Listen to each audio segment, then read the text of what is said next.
Bismillahirrahmanirrahim. Assalamualaikum warahmatullahi wabarakatuh. Waalaikumsalam warahmatullahi wabarakatuh. Alhamdulillah, wassalatu wassalamu ala rasulillah wa ala alihi wa sahbihi wa man wala. Amma ba'd. Alhamdulillah, puji syukur kehadirat Allah subhanahu wa ta'ala. Dan hari saat ini kita dikumpulkan oleh Allah subhanahu wa ta'ala dalam majlis ini. Semoga majlis ini adalah majlis yang bisa memupuk hati kita sehingga syukur dengan keimanan kepada Allah Subhanahu wa taala, sehingga terpenuhi hati kita dengan cahaya keyakinan yang dengan yakin itulah kita benar-benar bisa melihat akhirat lebih dekat dari mata kita daripada segala sesuatu yang membuat kita semangat di dalam melaksanakan taat dan juga berusaha sekuat tenaga di dalam untuk tidak melakukan mukhalafat atau pelanggaran-pelanggaran yang membuat kita akan terhina dan semakin jauh dari Allah dan dari Nabi Muhammad SAW. Amin Allahumma. Salawat dan salam kepada Imam dunia akhirat kita Rasulullah SAW. Yang demi Allah tidak ada kemuliaan kecuali manusia-manusia yang kelak berdiri di bawah bendera Rasulullah SAW. Dengan bagaimanapun keadaannya di dunia, maka dia tetap mulia ketika berdiri di bawah bendera ini. Dan setinggi apapun status sosialnya ketika dunia, dia adalah orang-orang yang terhina ketika keluar dari barisan di bawah bendera Rasulullah SAW. Oleh karena itu, kita diberikan kesempatan oleh Allah di dalam usia yang sangat pendek ini untuk melayakkan diri kita berdiri dalam saf orang-orang yang mulia tersebut, sehingga itu adalah tujuan utama kita, dan semoga Allah kita oleh Allah dilayakkan untuk berdiri di bawah bendera tersebut. Amin Allahumma. Amin. Sedikit membaca Adab Sulukul Murid karya Habib Abdullah bin Alawil Haddad. Dalam beberapa fasalnya beliau mengatakan seperti walladzi alaihi al-mu'awwal fi tariqillahi ta'ala ba'da fi'lil awamir wa ijtinabil maharim mulazamatu dzikrillahi fa'alaika bih ayuhal murid fi kulli hal wa fi kulli waqtin wa fi kulli makan bil qalbi wal lisan. Yang menjadi sandaran pokok pondasi pertama orang yang akan berjalan di jalan Allah Subhanahu wa taala, yang ingin mendekatkan dirinya kepada Allah, yang dia memberikan keseluruhan baik hati dan badannya untuk Allah setelah dia melaksanakan semua apa yang diperintahkan oleh Allah dan Rasulullah SAW, dan menjauhi semua hal-hal yang diharamkan oleh Allah dan oleh Nabi Muhammad SAW. Setelah melakukan ini semuanya, ya, jalan tercepat atau jalan pintas adalah mulazamatu dzikrillahi, mengistiqomahkan ya diri kita untuk selalu berzikir kepada Allah. Fa'alaika bih, hendaknya kalian terus melakukan itu, jangan capek ya dalam berzikir kepada Allah. Allah demi Allah ya, kita mendengarkan kabar dari Shadiqul Masduq, orang yang tidak mungkin berdusta kepada kita semuanya, bahwa ketika beliau duduk dengan para sahabatnya menceritakan tentang saudaranya Nabi Allah Sulaiman alaihissalam, yang diberikan kerajaan yang tidak mungkin ada mempunyai kerajaan seperti Nabi Allah Sulaiman, karena rakyatnya bukan hanya manusia tapi dari bangsa jin dan setan pun menjadi anggotanya. Bahkan angin dan semua binatang dia bisa mendengarkan suaranya dan bahasanya. Ketika beliau berpatroli di kotanya melihat bagaimana keadaan rakyatnya, di sana ada seseorang yang bercocok tanam melihat ke atas Nabi Allah Sulaiman dengan bala tentaranya itu terbang di atas angin. Lalu petani ini berkata, Subhanallah, laqad utiya ibna Daud mulkan azima. Subhanallah, ini anaknya Nabi Daud dikasih kerajaan yang sangat besar sekali ya. Kagum ya melihat orang terbang di atas permadaninya dengan pasukan dari jin, hewan semua di belakangnya semua terbang. Itu patrolinya kayak gitu ya, Raja Sulaiman tuh ya. Suara ini diangkat oleh angin, disampaikan ke telinganya Nabi Allah Sulaiman. Langsung putar balik Nabi Allah Sulaiman mendatangi orang yang berkata subhanallah.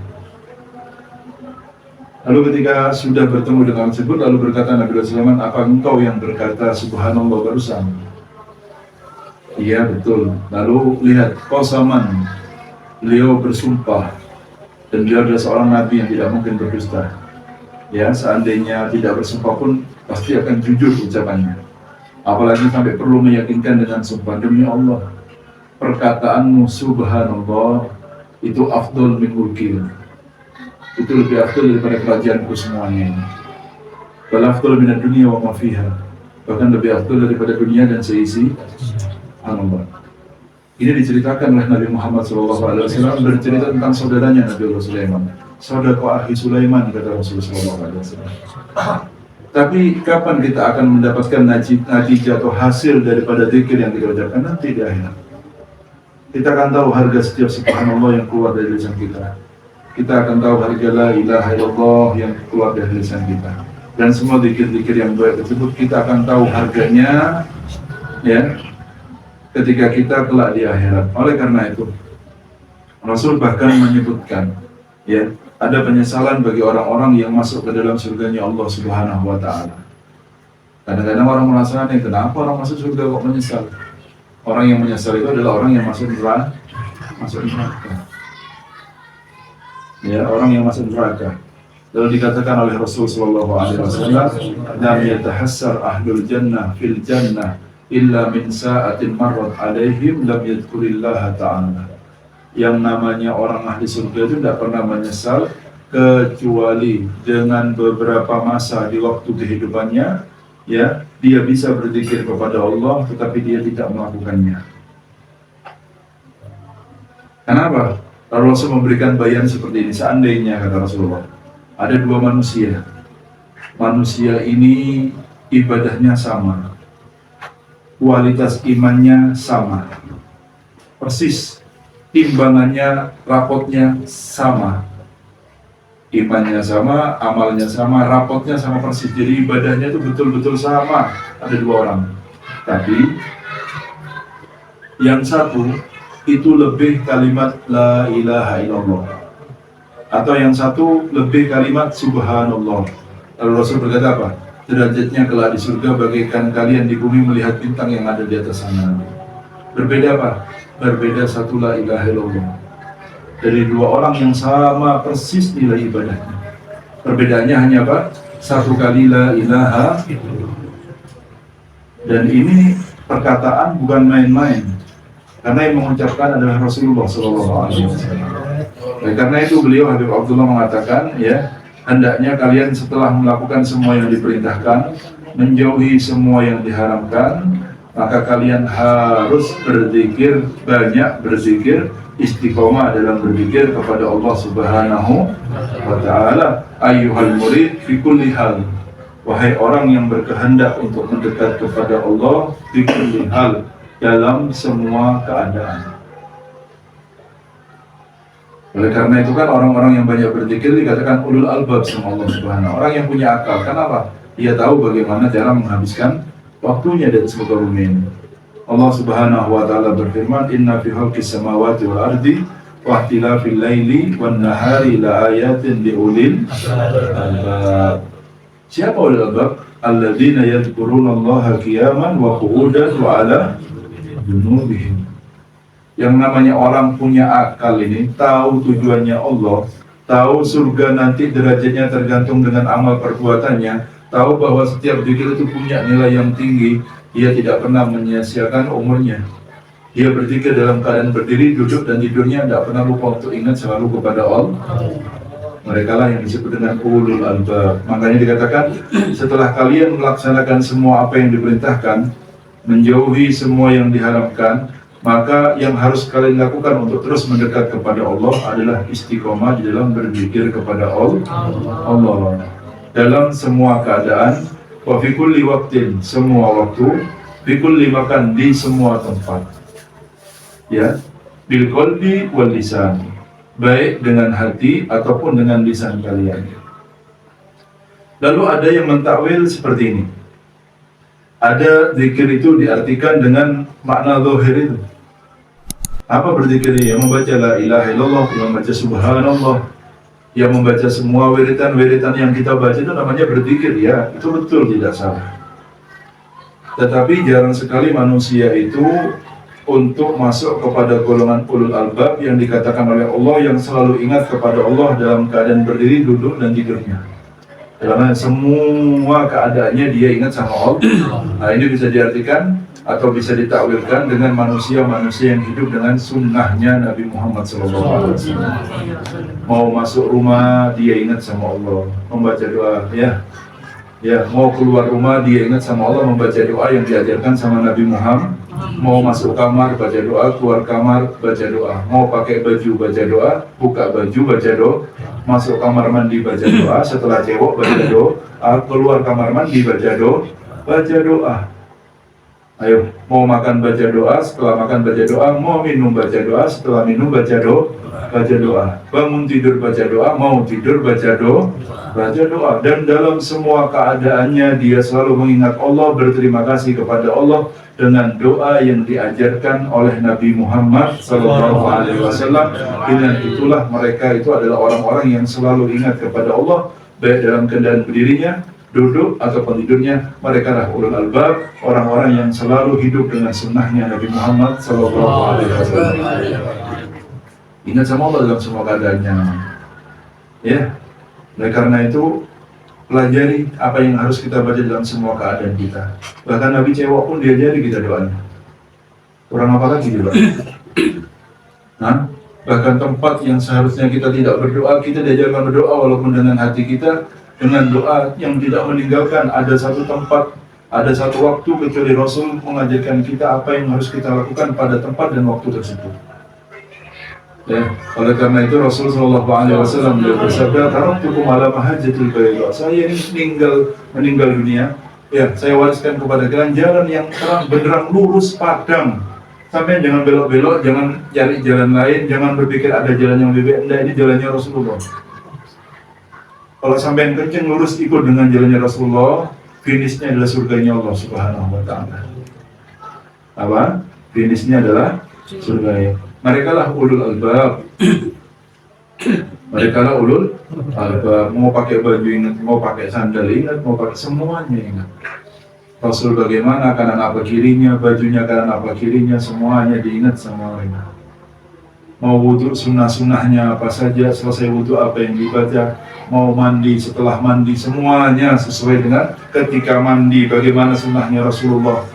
Ya, orang yang hidup dengan sunnah seperti inilah yang dikatakan manusia Muhammadi, orang yang dia mengikuti hidupnya dengan Nabi Muhammad SAW. Bercahaya orang seperti ini, Pak. Apa? Bercahaya walaupun kulitnya hitam. Jadi jangan dikira orang bercahaya itu yang kulitnya klimis-klimis putih gitu. Terus orang kerjanya di sawah terus tidak bercahaya gitu. Kalau orang hidupnya di tengah laut tidak pernah terus hitam. Terus orang Afrika ada yang bercahaya. Banyak aulia dari Afrika yang kalau malam tidak kelihatan apa-apa kecuali giginya sama matanya saja. Tapi mereka wali dari walinya Allah. Paham ya? Allah wa dzikru alladhi yajma'u jami'a ma'anil adhkar samaratiha al-batina wa dhahirah wa qawlu la ilaha illallah. Makanya Abdul Makrultu anna nabiyuna min qabli la ilaha illallah. Sebaik-baiknya wirid la ilaha illallah. Paham ya? Itu dibaca saja. Minimal hari berlalu itu ada yang dibaca dari la ilaha illallah. Ya, kalau kita mengeluhkan tentang kerasnya hati kita, ya, banyaknya dosa ataupun noda, dan kita ingin membersihkan hati kita dengan cepat, maka guru-guru kita itu mengajarkan wa dzikrul idrusi bil ajla anil qalbi soda lisodiqina. Ya Allah, dia untuk membaca dzikrul idrusia namanya. Ya, apa itu? La ilaha illallah, Allah Allah, hu. 3 wiridan dia. La ilaha illallah, Allah Allah Allah hu. Minimal 12 kali setiap habis sholat. Apa itu membaca la ilaha illallah Allah Allah Allah hu. Kalau mau agak banyak, Habib cari tempat yang tenang, wudu, setelah sholat 2 rakaat, madhab kiblat, duduk tawarruk, pegang tasbihnya, baca 120-an semuanya. Dengan hati yang hadir, dengan adab yang sempurna, baca. Lihat bagaimana nanti Allah akan memberikan cahaya dalam hati kita dengan jangka waktu yang cukup cepat, katanya Habib Umar. Tapi ingat, ya yang namanya zikir, kata Habib Abdullah bin Al-Haddad, itu tidak akan memberikan bekas kepada yang membacanya, kecuali yang membaca itu satu, menjaga adab secara sempurna ketika dalam berzikirnya. 2, istiqomah, tidak pernah ninggal kebiasaannya. Zikir tidak akan memberikan pengaruh yang cepat kepada orang yang membacanya kecuali dia melakukan 2 perkara. Adab yang sempurna. Paham ya? Jangan yang penting zikir ya. Yang bagus keadaannya, namanya menyebut Allah di hadapannya Allah. Kita harus dalam keadaan yang terbaik. Terbaik itu bukan harus baju mahal, yang rapi, yang bersih, yang bagus. Tempatnya juga yang bagus. Kalau bisa musola kita di rumah adalah tempat yang paling banyak kita tukoi. Kita semproti parfum yang wangi tempat kita. Karena yang namanya wangi-wangian itu dicintai sama malaikat. Yang namanya tempat yang bau itu disenangi sama jin sama setan. Ya, rumah yang tidak rapi, bajunya di kanan kiri samping belakang, baunya tidak karu-karuan, itu senang jin sama setan. Tapi rumah yang wangi, seger, bersih, itu dicintai sama malaikat. Paham ya? Apa wiridannya? La ilaha illallah wa huwa dzikrul ladzi yu'maru bi mulazamatihi ahlul bidayah. Itu adalah zikir yang diperintahkan untuk selalu diistiqomai orang-orang yang ahlul bidayah, yang seperti kita, masih dalam permulaan jalan. Ya, yang seperti kita, orang yang masih baru permulaan jalan. Apa wiridannya yang harus diistiqomai? La ilaha illallah wa yarji'u ilaihi ahlun nihayah. Bahkan sampai orang yang sampai puncak makom pun tidak pernah boleh meninggalkan wiridan la ilaha illallah, ya. Wa man sarrahu an yadhuqa shay'an min asrari tariqah wa yukashafu bi shay'in min amwalil haqiqah falyakif ala dzikrillah ta'ala bi qalbin hadir. Siapa orang yang berkeinginan untuk merasakan sedikit rahasia daripada tariqah dan dibukakan baginya dengan sesuatu dari hal-hal yang berbau haqiqah, hendaknya dia beriktikaf, bermulazamah, terus-menerus istiqomah untuk berzikir kepada Allah Subhanahu wa taala. 1, biqalbin hadir, dengan hati yang hadir. Nomor 2, wa adabil wafir, dengan adab yang sempurna. Paham ya? Dengan adab yang sempurna. Wa iqbalin shadiq, dengan kesungguhan yang totalitas. Wa taujihin kharib, dengan tawajuh yang sebenar-benarnya. Famajtama'at hadhil ma'ani, tidak terkumpul semua makna ini, hati hadir, adab yang sempurna, ya kesungguhan yang totalitas, ya terkumpul semuanya dalam satu orang ketika menyebutkan berzikir la ilaha illallah ini, ya, illa kusifa bil malakutil a'la, akan ditampakkan oleh Allah, dibuka hijabnya dan akan melihat sesuatu apa yang dilihat oleh orang-orang yang istimewa dari hamba-hamba yang dekatnya Allah. Kapan? 1, membacanya dengan hati yang adabnya yang sempurna, penuh dengan tawajuh dan kesungguhan, tanpa harus memikirkan apapun kecuali wiridan yang dibacanya. Kita bisa tenggelam dalam lautan tafakur ketika wiridan. Paham ya? Antum jangan bingung sama nominal ya. Apa nominal itu? Jumlah. Apa? Buat saya habis wiridan 10.000 tiap hari. Mana orangnya? Orang mana ya? Orang sini, tapi tak tambah lagi. Sudah dulu ada orang dulu sini istiqomah di sini. Ngomong sama saya, kalau berikan 10.000 lah dah Allah. Terus kenapa? Hah? Loh, ya, ingat orangnya. Orang sini juga orang mau Jambi kayaknya. Bilang sama saya kalau berikan 10.000, kan kayak Habib Ali Habsyi sampai berarti. Paham ya? Dari 10.000-nya siapa yang baca?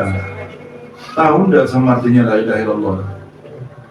manusia ini ketika dibuka hatinya dan hati itu bersih dan tempat Allah menurunkan ilhamnya, dalam setiap la ilaha illallah satu kali yang dia baca, dia diberikan pemahaman baru yang tidak pernah dimiliki dari pemahaman yang sebelumnya. Dari makna la ilaha illallah, dia tenggelam dalam lautan tafakur ketika berwiritan. 100 dari orang yang seperti ini itu mengalahkan 10.000 dari orang yang cuma baca kirinya tidak ketahuan, muter-muter apa ini? Nasbihnya tidak ketahuan, keangkat 4, 3, putar-putar terus semuanya. La haula wala quwwata illa billahil aliyyil azim.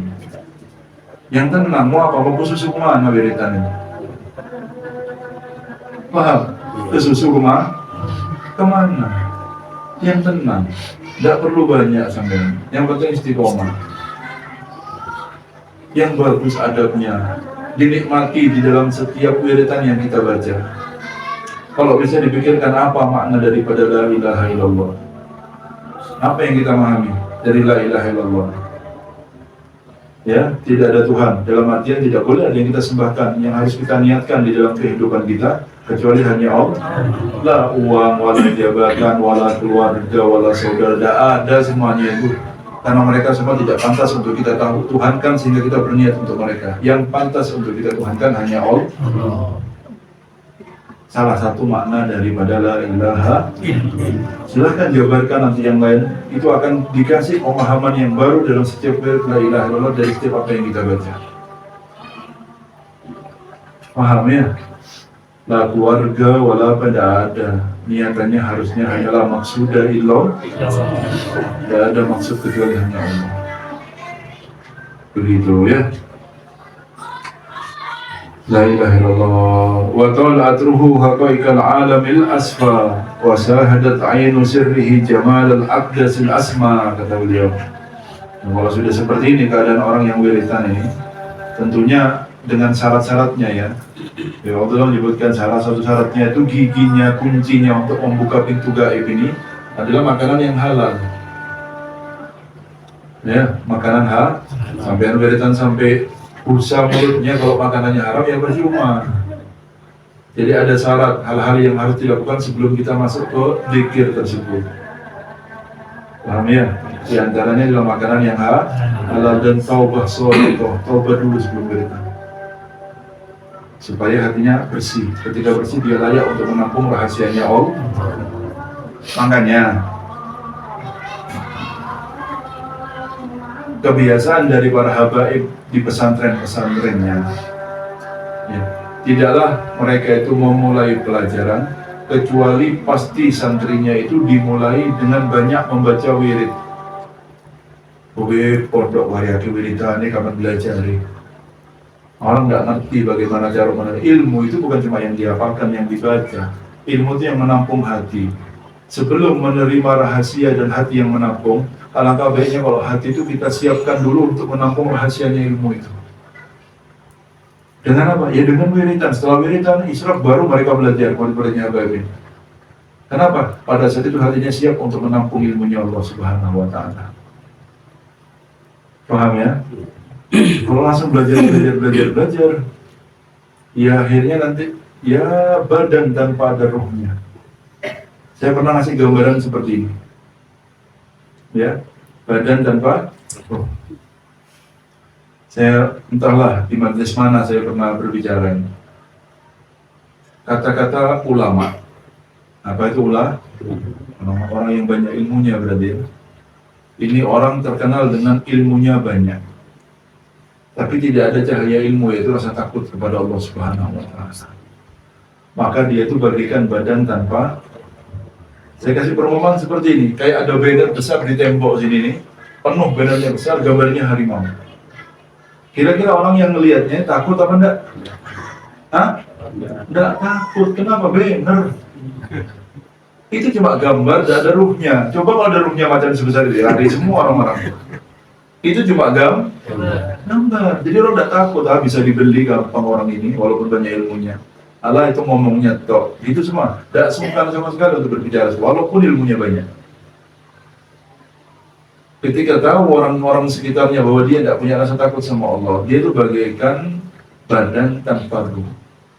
Tapi ada ulama yang ilmunya tidak sebanyak, diumpamakan kayak singa kecil anakannya, ya sebesar anjing lagi, tidak kayak singa besar. Tapi ada ruhnya jalan sekitar-kita. Lari apa enggak sampean?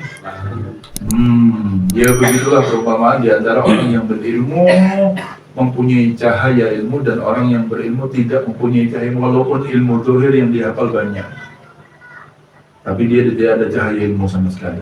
Dari mana cahaya ilmu? Dari hati yang menampungnya. Ketika hati dalam keadaan siap untuk menerima ilmu tersebut, kapan lagi kecuali setelah berzikir kepada Allah. Itu strategi di dalam barokah di dalam ilmu. Paham ya? Nah, walaupun dalam majelis-majelisnya paling tidak itu baca maulid atau baca zikir dulu biasanya, walaupun hanya sedikit. Supaya apa? Minimal itu baca istighfar. Ya Hayyu ya Qayyum la ilaha illa anta subhanaka inni kuntu minadz dzalimin. Dia aja istighfar dulu. Untuk apa? Bukan lain.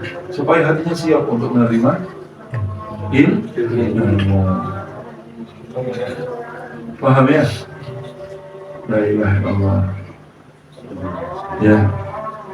Oleh karena itu ya, waliyakun ayyuhal murid muksiran minat tafakkur wa huwa ala salasati aqsam. Setelah kita menjalankan semua yang diperintahkan, menjauhi semua yang dilarang, lalu kita diajarkan untuk banyak berzikir kepada Allah.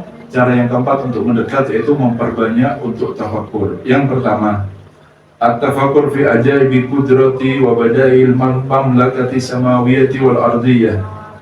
Ya, banyak tafakkur tentang keajaiban dari kemampuan Allah. Subhanallah ya Allah ini.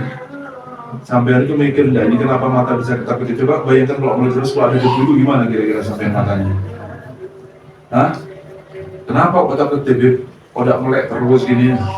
Sebenarnya kalau ada debu gimana terus nanti? Ini semua diatur dengan sangat luar biasa oleh Allah Subhanahu wa Ta'ala. Kita tidak pernah memikirkan, tapi Allah berpikiran semua yang menciptakan. Coba kalau tidak ada sendi-sendi ini, ya pas kaku gini, sampai gimana tidak bisa gerak gini terus, dekat gini terus, gimana? Tapi dikasih yang namanya sendi-sendi biar bisa gerak begini semua. Semuanya kesempurnaan Allah dalam menciptakan, bahkan kita tidak tahu apa-apa. Semuanya sudah diukur dengan sangat rapi oleh Allah Subhanahu wa Ta'ala. Hidung-hidung ini dikasih bulu, kenapa kok dikasih bulu di motor-motor ini? Tidak, coba sampai tidak ada bulunya gimana? Ada debu-debu masuk langsung ini disaring dulu, makanya jadi upil, nanti jadi apa semuanya. Loh, itu hikmah loh. Ini dikasih kotoran, kenapa dikasih kotoran? Supaya binatang nggak langsung masuk. Ajaib, semuanya diatur sama Allah Subhanahu wa Ta'ala. Ini mulut dikasih ludah sebagai olinya. Coba kalau kering, tidak enak sampai ngomongnya. Kepikiran sampean? Tidak ada kepikiran. Ini sudah Allah sempurna dalam menciptakan kita ini. Kurang apa dia Bayu? Hah? Iya, dikasih ada lubang nafas, ada lubang makan. Nanti kalau sudah waktunya makan, nafasnya tertutup. Nanti kalau terbuka sedikit masuk makanan, keselakkan namanya. Nah yang buka nutup ini siapa? Malaikat yang atur, sudah diatur sama Allah untuk buka nutup daripada dua lubang yang ada dalam diri kita ini. Kita sendiri tidak tahu, Allah yang atur. Terus kalau ada pikiran dari seorang hamba Allah, kalau perbuatan saya tidak ketahuan sama Allah, otaknya di mana? Nah yang atur lubangnya di dalam tubuhnya itu seluruhnya Allah. Kok ada manusia berpikir ketika dia melakukan pelanggaran terus berpikir saya tidak ketahuan sama Allah? La haula wala quwwata illa billahil aliyyil azim. Paham ya? Susahnya kita Allah tidak tahu, ya Allah. Senangnya kita Allah tidak tahu. Orang senang lupa sampai ketinggalan salat subuhnya, rekreasi sama keluarga. Oh ya. Wah, senang-senang sampai malam jam 1 jam 2 tidak sembahyang subuh, tidak apa-apa kan rekreasi sekali-kali katanya. Nah ini bahaya ngomong sekali-kali. Silakan berbahagia selama sifatnya mubah itu tetap menjadi mubah selama kita tetap melakukan kewajiban kita yang diperintahkan oleh Allah. Tapi mubah itu bisa menjadi haram kalau sampai berakibat meninggalkan hal-hal yang diwajibkan oleh Allah. Paham? Ini berbuat mubah sampai tidak sholat, bablas sholatnya, jadi haram nanti perbuatan kita semua, walaupun yang hukum dasarnya adalah mubah. Paham ya? Karena bukan udzur daripada sholat. Udzur sholat itu hanya beberapa saja. Ada yang mengatakan 2, ada yang mengatakan 4. Selama masih ada akal, tidak ada udzur untuk tidak sholat. Punya akal, ya, tapi lupa, tidak apa-apa. tidur, tidak apa-apa. Tidak sadar orang tidur. Tapi kalau sampai melek, tidak ada apa-apa. Tidak sholat, alasannya capek. Kenapa? Rekreasi dari tidak apa-apa kan sekali-kali, tidak setiap hari. Ya sampai nyemplungkan satu hari, tidak setiap hari baru surga sampai cemplung dulu satu hari. Ya tidak sekali-kali sebelum masuk surga cemplungkan dulu nanti. Enak saja kalau ngomong.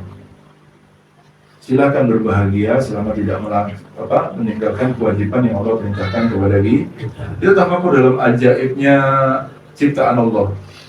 Ya, dalam diri kita, dalam alam yang ada di sekitar kita. Coba Allah kok jadikan siang terus sampai kuat, dijadikan dingin untuk istirahat. Siang supaya badan kita berkeringat dan sehat. Kalau malam terus pun kita tidak bisa apa-apa, sakit terus akhirnya cuma ada kalau dia atur sama Allah dengan sempurnanya. Paham ya? La ilaha illallah. Ya, wa tafakkur fi ala'i wan ni'am natijatuhu mahabbatulillah. Kalau kita mau tafakkur tentang ala dan kenikmatan yang Allah berikan kepada kita, apa buahnya? Jadi kan buahnya kalau kita berpikir tentang makhluk-makhluknya Allah termasuk diri kita sendiri, itu akan berbuah dengan ma'rifah, bisa kenal kita sama Allah. Tapi kalau kita berpikir tentang nikmat-nikmat Allah yang Allah berikan kepada kita, maka akan berbuah kecintaan kita kepada Allah Subhanahu wa Ta'ala.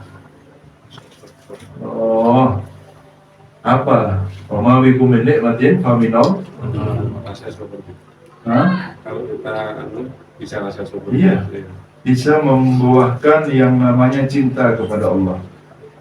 Ya, cinta kepada Allah. Ya, syukur iya. Tapi buah puncaknya adalah cinta kepada Allah. Akhirnya kita cinta, kenapa? Sudah merupakan cetakannya manusia itu cinta kepada setiap orang yang berbaik kepadanya. Berbuat baik kepada kita senang. Dan ketika orang itu berbuat baik terus kepada kita, lama-lama kita cinta dan demen sama orang tersebut. Kalau kita mau berpikir tidak ada yang lebih baik daripada Allah. Dikatakan sama Allah, wa ma bikum min nikmatin famin Allah. Semua nikmat yang ada pada diri kalian itu datangnya dari Allah. Ini perlu tafakkur.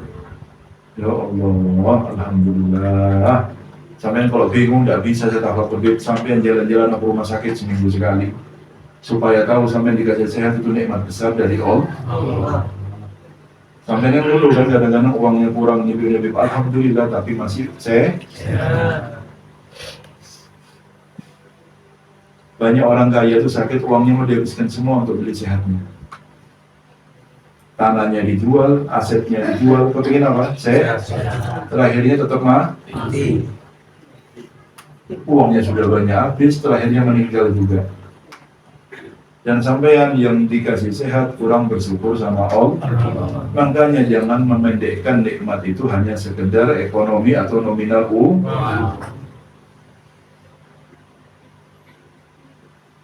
Paham ya? Nah, ini kalau sampai mau berpikir tentang besarnya nikmatnya Allah, ya maka akan membuahkan rasa cinta kita kepada Allah. Sampai kalau mau berpikir tentang perjuangan Nabi Muhammad nanti di akhirat, di dunia, gimana nangisnya, bengkaknya kakinya, itu sampai akan cinta dengan Rasulullah. Gimana saya tidak cinta? Ini loh orang yang memperjuangkan saya ketika orang tua saya sendiri lupa sama saya. Ini yang akan nyari saya ketika orang tidak ada yang nyari saya sama sekali. Ini loh orang yang mau nyari saya ketika Allah berfirman, yauma yafirul mar'u min akhihi wa ummihi wa abi sahibatihi wa kulli. Ini loh, semua orang lupa, ini loh yang mau nyari saya nanti Nabi Muhammad. Gimana kita tidak cinta sama Rasulullah? Sedangkan kabarnya datang dari Allah. Nah ini perlu tafakkur. Supaya kita terima kasih Allah, walaupun saya sudah orang paling tidak punya, tapi dikasih hati yang masih punya rasa cinta kepada Allah dan kepada Nabi Muhammad. Nikmat besar hati yang ada cinta kepada Rasulullah. Mau nyari di mana ini? Orang kaya-kaya belum tentu hatinya ada Allah sama Rasulullah. Kita walaupun kurang-kurang, tapi tetap hati kita alhamdulillah ada rasa cinta kepada Allah dan rasa cinta kepada Nabi Muhammad SAW. Kalau dijual mau dihargai berapa sama sampean hati yang seperti ini? Hah? Mau dihargai berapa? Mahal. Makanya dulu tuh ada orang yang kena penyakit kusta itu, yang sampai copot-copot tangannya, ya, lalu berkata, ya di depan orang aulia yang ada di sana, alhamdulillah yang telah memberikan nikmat kepadaku yang tidak diberikan kepada orang-orang kebanyakan di zaman ini. Jadi nikmat apa kau ini? tangannya coplok, kakinya coplok, ini apa semuanya, ya Allah. Ya, dibilang saya punya nikmat, hati yang selalu ingat dan lidah yang selalu bersyukur kepada Allah Subhanahu wa Ta'ala. Apa? Hati yang selalu ingat kepada Allah dan lidah yang selalu bersyukur dengan nikmatnya Allah, tanpa istri, tanpa anak, penyakit sekujur tubuh, tangannya coplok, kakinya coplok, masih nangis terima kasih sama Allah. Orang ini heran, nikmat apa gue ini? Tangan coplok, kaki coplok, keluarga tidak ada keluarga yang mau deket, takut semua, masih ngomong alhamdulillah, saya dikasih nikmat oleh Allah yang banyak orang-orang sekarang tidak diberikan nikmat tersebut. Apa itu? Hati yang selalu ingat dan lidah yang selalu bersyukur. Nanti di akhirat gimana makomnya orang kayak gini bisa Allah? Allah. Jangan pernah ada perasaan kalau Allah tidak mengetahui keadaan kita. Ya, cerita sering diceritakan, tapi tidak apa-apa buat pelajaran buat kita semua. Nabi Allah Ibrahim itu begitu, sampai mendapatkan gelar Khalilullah. Ya, allati takhallala qalbuhu bi mahabbatillah, hatinya terikat penuh dengan rasa cinta kepada Allah, buah daripada ma'rifatnya kepada Allah. Bahkan ketika dilempar ke api itu, malaikat Jibril datang, dan malaikat Jibril turun itu tidak sembarangan turun, itu diperintahkan sama Allah. Ya, Ibrahim alakal hajah. Ibrahim punya hajat apa enggak kawan? Amamin kafal. Kalau dari kamu tidak hajat sama-sama makhluk, ada apa? Ini omongannya sama malaikat jin. Coba bayangkan kita kalau punya jin 2000 bilang minta apa saja saya kasih. Oh, minta ambil permata semua yang di laut itu, keluarkan semuanya buat saya lah. Iya apa enggak? Ini Jibril datang perintah dari Allah. Alakal haji Ibrahim la amamin kafala. Kalau dari Allah biar saya sampaikan kata malaikat Jibril. Hasbi Allah wa ni'mal ilmu bihali yumnini an su'ali hasbi Allah wa ni'mal wakil katanya. Dalam keadaan yang sudah berapa detik lagi sampai ke api pun masih bisa berkata seperti itu. Ilmunya tentang keadaanku cukup bagiku, tidak perlu minta lagi sama dia. Allah lebih tahu dengan keadaan saya. Makanya kita ini jangan sampai punya perasaan kalau Allah tidak tahu tentang keadaan di.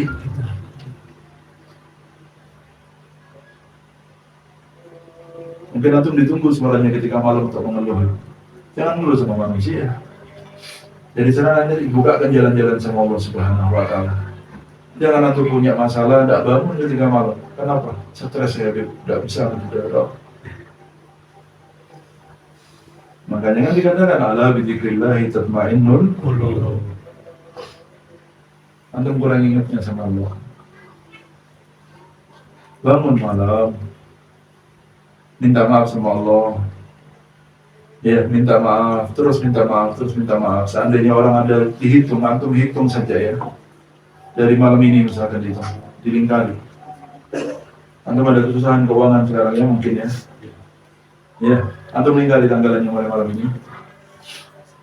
Istiqomah bangun malam jam 3 sholat, baca istighfar yang banyak sama Allah. Tapi bukan niat untuk buka rezeki, tapi murni untuk minta maaf sama Allah sama dosa-dosanya. Terus hitungan sampai 40 hari, lihat bagaimana Allah masih jalan keluar tentang masalah ekonomi antum semuanya. Tapi antum tidak kuat melakukan itu biasa. Nanti dapat hari ke-20 putus, hari ke-22 leren, capek. Nanti hadir majelis sampai jam 1 malam, subuhnya kebabas. Apa ini? Gak usah dihadiri cikilanya antum subuhnya kebabas ini. Paham ya? Ngerti? Nah, hitung coba. Kenapa antum berani ngomong semua? Berani saya, karena saya punya dalil dari Al-Quran. Ketika orang tanya tentang rezeki, tidak punya anak, kepengen punya anak, Allah berwalbul tustaghfiru rabbakum innahu kana ghaffar wa yursilu sama alaikum bidrara wa yumditkum bi amwalin wa banin wa yaj'al lakum jannatin wa yaj'al lakum anhar. Nanti akan ada yang namanya amwal, namanya anak, dikasih semuanya. Yang penting banyak minta maaf sama Allah, bangun malamnya. Dan udah berani, memberanikan diri untuk istiqomah ketika malam itu. Sholat sambil nangis, istighfar sambil nangis, minta maaf saja nih ya Allah. Memang hamba yang tidak tahu terima kasih. Nikmat terus-terusan datang dari panjenengan dan saya ngirim dosa terus, tidak punya malu, tanpa punya rasa malu. Ya Allah, Panjenengan melarang saya dan saya terjang, dan Panjenengan memerintahkan saya dan tidak saya lakukan. Ya Allah, bagaimana keadaan saya nanti ketika dihisab sama Allah sambil ngakui dosa terus sambil baca istighfar. Hati terus berpikir tentang dosa-dosa kita sambil kita minta maaf ya Allah. Ini yang bisa saya ingat dari dosa-dosa saya, dan yang tidak saya ingat lebih banyak lagi, dan Engkau lebih tahu dari itu semuanya. Ngaku sama dosa-dosanya setiap malam itu. Lihat, ya Allah, ajaib. Dunia ini tidak bisa dihitung pakai matematika, Pak. Apa? Jangan di matematika. Jangan di matematikakan. Salah teman-teman matematika. Yang capek, yang kerja keras kaya, yang duduk-duduk miskin itu. Ya tidak bisa begitu. Buktinya orang kaya semua sekarang santai. Santai. Jangan tidak boleh. Paham ya? Kita tuh ikumatul asbab kerja ya. Itu asbabul dzahir. Asbabul batin juga harus ada, yaitu banyak minta ampun sama Allah, takwa kepada Allah. Wa may yattaqillah yaj'al lahu wa yarzuqhu min haitsu la. Ini namanya asbabul batin. Ada asbabul dzahir, badan kita yang bergerak untuk bekerja, wajib hukumnya. Asbabul batin juga harus kita lakukan. Kalau sudah tergabung dua-duanya, jalan keluarnya akan cepat nanti dari Allah Subhanahu. Semoga jadi yang bermanfaat. Ayo semangatnya bulan Rejab. Kalau sudah dikatakan Rejab, berarti Ramadan itu sudah dekat. Jangan disia-siakan waktu dan saat yang berlalu pada bulan-bulan yang mulia ini. Ya, semoga kita bisa menempel apa yang kita lakukan dari masa-masa lalu yang penuh dengan maksiat, cacat, lubang. Jadi semoga tertempel dengan hidupnya kita pada bulan Rejab, Sa'ban dan Ramadan, sehingga semuanya tidak ada kurangnya, sama sekali sempurna. Ala hadhihi al-Fatihah.